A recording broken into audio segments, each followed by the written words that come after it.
Valentine's right around the corner, and for some, it's really kind of bittersweet because they're single. They're waiting for that special someone to come into their lives. Joining me this afternoon is our family and marriage expert, psychologist, Dr. Darren Moore of the Moore Experience. You are invited to call us this afternoon, 706-569-9390, because our question is, Dr. Moore, is there such a thing as love at first sight? Wow, I think that is a fascinating question. Okay. I think that there is such a thing as love at first sight. I mean, I am a romantic. I do believe in that as a perspective. However, I think what happens more often is lust at first sight. Well, they fit everything you're looking for. Just walked in the door, huh? Absolutely. Oh, gosh. I think a lot of times people have a response when they see someone that they're attracted to. They think, oh, that's love. But it's really more of a lust for them. Wow, wow.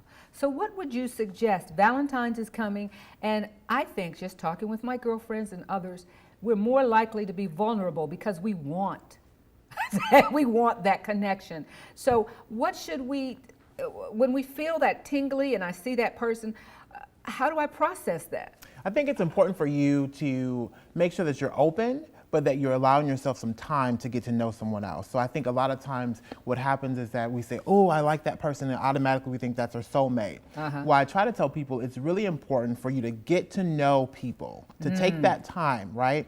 And so you have to look beyond the cover of the book, so to speak. You have to read the pages. And so to make sure you know exactly who you're getting involved with. How the plot unfolds. Absolutely, and who the author is, yes, when who it was the author published. is. That's right. All of these things. Well, let's get Cindy while she's on the phone. Good afternoon, Cindy. How are you? Hey, how are you, Dee? I'm wonderful. Okay, I'm going to start with this. I know you have a question or comment for Dr. Moore, but have you ever felt that there was love at first sight in your life personally? I did, and you know what? It was just false. You know, something that I've learned to realize to do is just wait on God's timing. Today, with social media and dating sites, we find ourselves playing Russian roulette. You know, when all you have to do is just sit back and just wait for that right person, and you'll know it.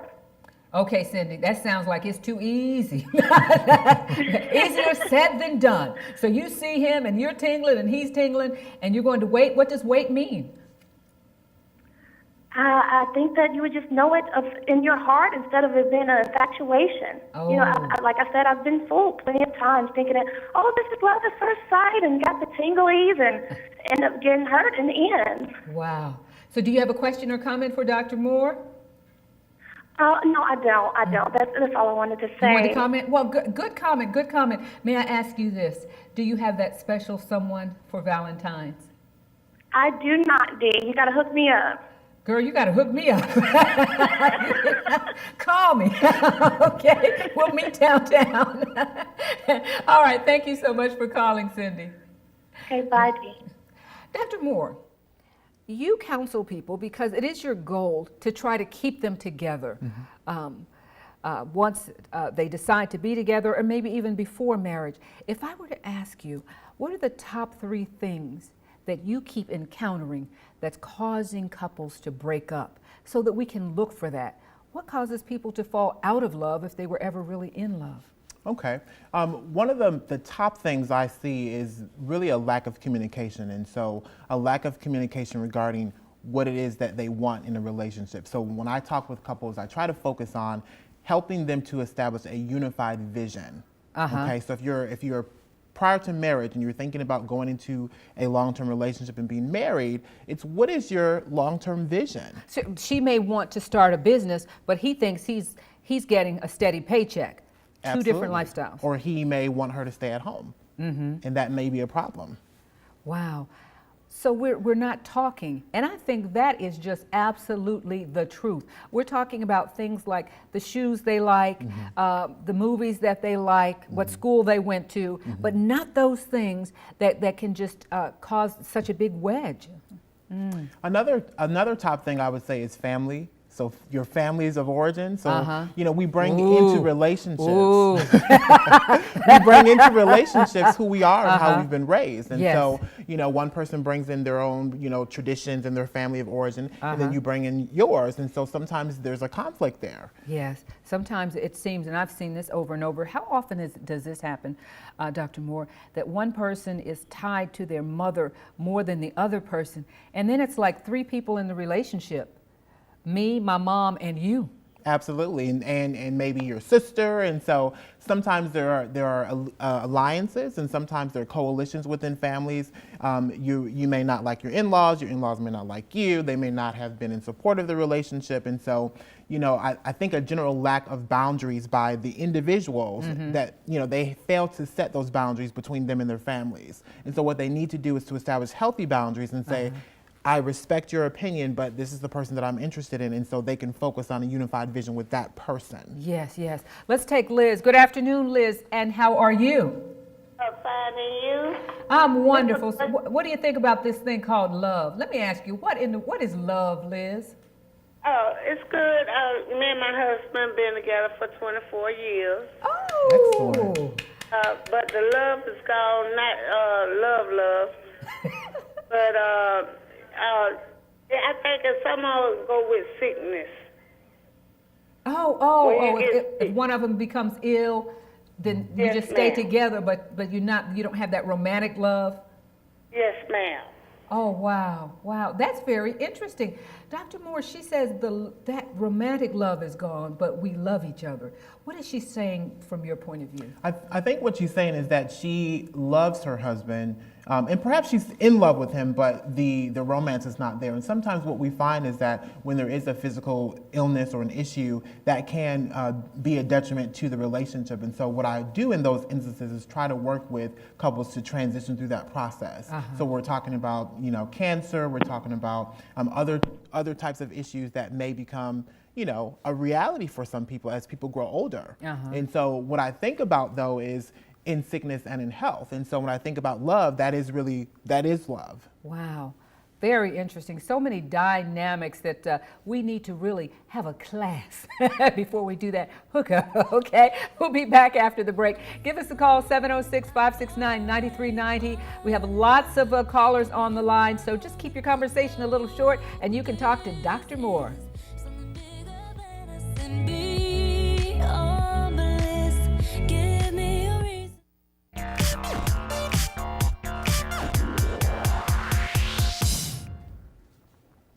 We're back and we're doing everything we can to help you get ready for Valentine's Day, okay? We're talking about the affairs of the heart and we have Dr. Darren Moore with us. You can call. Here's your time for some free advice, 706-569-9390.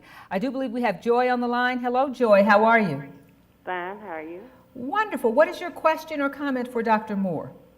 Yes, Dr. Moore, I have an adult son that has gotten out of the military. He's disabled, and he has very little income after his child support is very expensive. His what is based on, I guess, his income when he was in service, he's still paying the same amount, and he lives in Colorado, and he has he's very sort of dependent upon me to financially help him. And I have just got reunited with an old flame over 40-some years, and we seem to have a kind of, what you say, kind of pick it up the pieces, so to speak. But what I'm concerned about, I do feel that this friend of mine, if we do come together, yes. Yeah, get together, he's not going to approve of me Sending all your money to your son. Okay, yes. there we go. In fact, he had just kind of said that he don't think they would get along. It had something to do, too, with the lack of urgency, and he's very try to have things his way, and he gets upset, and sometimes he really says ugly things and take a nasty attitude, but I just do it because he has nobody else to depend on. His father died when he was 4, and We just don't. He has no other relatives. Okay. I'm going to Right. just, I think we got enough. Okay, we've got enough. Thank you, Joy. That is very interesting. And is it typical in some ways? Does that happen? I'm single and I have this relationship with a child. I've been helping that child. Now someone loves me and comes in and they're like, wait a minute, you know? Absolutely, it definitely happens. And what I would suggest is that you're going to have to really think long and hard about your relationship with your son as well as with your new partner. And you're going to have to make a determination on where you kind of draw the lines. On one hand, regardless of if your new partner is in your life or not, you need to create a better relationship with your son and help him to help himself. And so if he's disabled, yes, you can help him financially, but also there's ways that you can work with him so that he doesn't continue to disrespect you or talk out of turn and things like that. You have to get respect as well. And so I think that regardless of your partner or not, you need to reestablish and realign your relationship with your son. Now with your new partner, I think that you need to have a conversation with him because that is your son. And so for him to expect you to Just drop him off, it's oh, gosh. not likely to occur. That sounds like an instance where they need a doctor more. They maybe need to get some counseling. Let's see if we can get Brandon before we go to the break again. Good afternoon, Brandon. How are you? I'm doing fine, Ms. Armstrong. How are you doing today? Wonderful, wonderful. You know what? I can see the gears going in your brain, Brandon. You're a thinker. What you thinking, Brandon? Well, I'm actually going to be brief. My question is, how do the dynamics of relationships between heterosexual and homosexual couples change? For the simple reason, I've had the pleasure of interviewing several couples of both genres, and I understand from them that they go through a completely different set of problems, and they go through a completely different, I guess you could say, angle of communication, and you know, instead of one person PMSing, it's two people PMSing. So how do we handle the dynamics of those type of relationships for those people who are in homosexual relationships that are watching?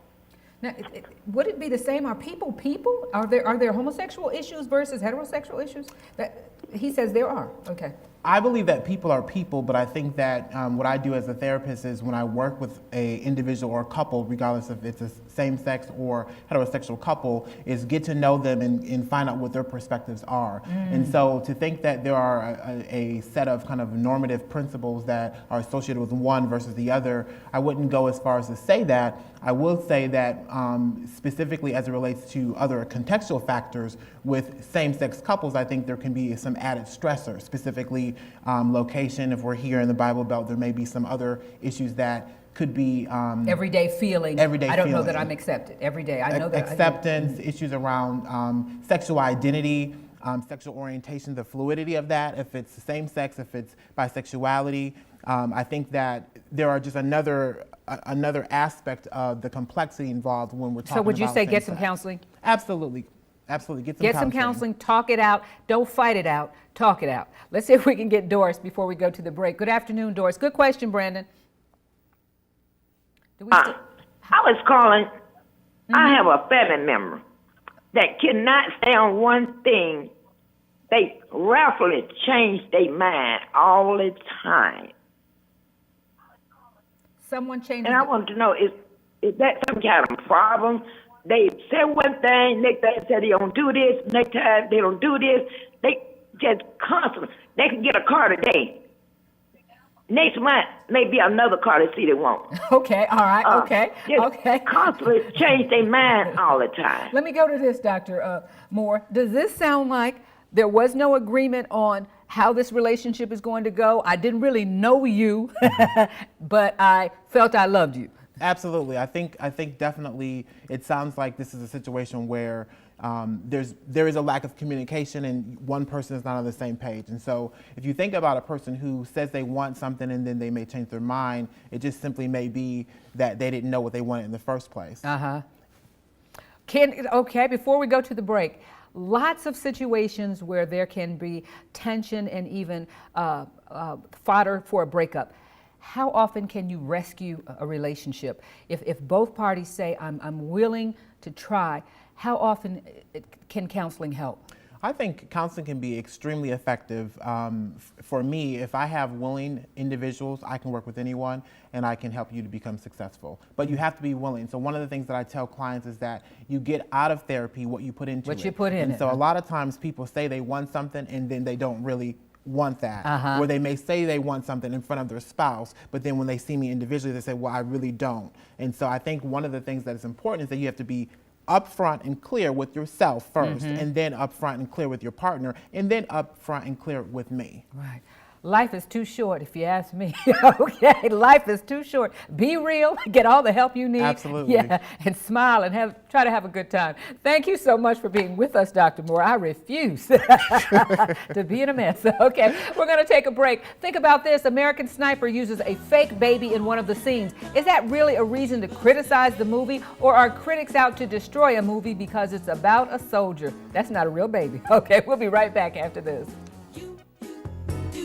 You